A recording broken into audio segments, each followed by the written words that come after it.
దసరాకి రైతు భరోసా ఖచ్చితంగా దసరాకి రైతు భరోసా ఇచ్చేస్తాం సీఎం రేవంత్ రెడ్డి సర్కార్ హామీ అండి. కాకపోతే నూతన మార్గదర్శకాలపై డైలమాలో ఉన్నారు రైతులకు పెట్టుబడి ఆర్థిక సాయంగా రాష్ట్ర ప్రభుత్వం అందిస్తున్న రైతు భరోసా నిధులు దసరా కానుకగా అందించాలని ప్రభుత్వం ఆలోచన చేస్తున్నట్లుగా తెలుస్తుంది. అక్టోబర్ 12న దసరా పండుగ ఉన్న నేపథ్యంలో అదే రోజున నిధులను విడుదల చేసే అవకాశం ఉన్నట్లు సమాచారం. వాస్తవానికి ఈ రైతు భరోసా పెట్టుబడి సాయం డబ్బులు అన్నదాతలకు జూలైలోనే అందాల్సి ఉంది. అయితే ప్రభుత్వం 2 లక్షల రైతుల రుణమాఫీ అమలుకు ప్రాధాన్యతనిచ్చింది. ఈ నేపథ్యంలో నిధుల కొరతతో రైతు భరోసాను వాయిదా వేసిందండి.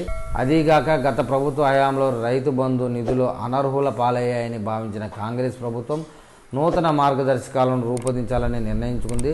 దీనిపై ఇప్పటికే డిప్యూటీ సీఎం బట్టి విక్రమార్క అధ్యక్షతన కేబినెట్ సబ్ కమిటీ జిల్లాలో పర్యటించి అభిప్రాయ సేకరణ సైతం పూర్తి చేసింది. మంత్రులు తుమ్మల నాగేశ్వరరావు, దుద్దిల శ్రీధరబాబు, పొంగులేటి శ్రీనివాసరెడ్డిలు కమిటీ మెంబర్లుగా ఉన్నారండి. రైతుల నుంచి సేకరించిన అభిప్రాయాలతో కూడిన నివేదికపై అసెంబ్లీలో చర్చించి నూతన విధి విధానాలను రూపొందించామని బట్టి విక్రమార్క చెప్పారు.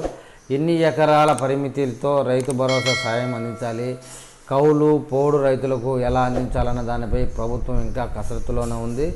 ఈ నేపథ్యంలో ఈ దఫా రైతు భరోసాను నూతన మార్గదర్శకాలతో అందిస్తారా, మేనిఫెస్టోలో కాంగ్రెస్ హామీ ఇచ్చినట్లుగా 15,000గా అందిస్తారా అనే దానిపై ప్రస్తుతానికి స్పష్టత కొరవడింది. దీనిపై ప్రభుత్వం ఎలాంటి నిర్ణయం తీసుకుంటుందో అన్నటువంటి సందేహంలో అన్నదాతలు ఆసక్తిగా ఎదురు చూస్తున్నారు.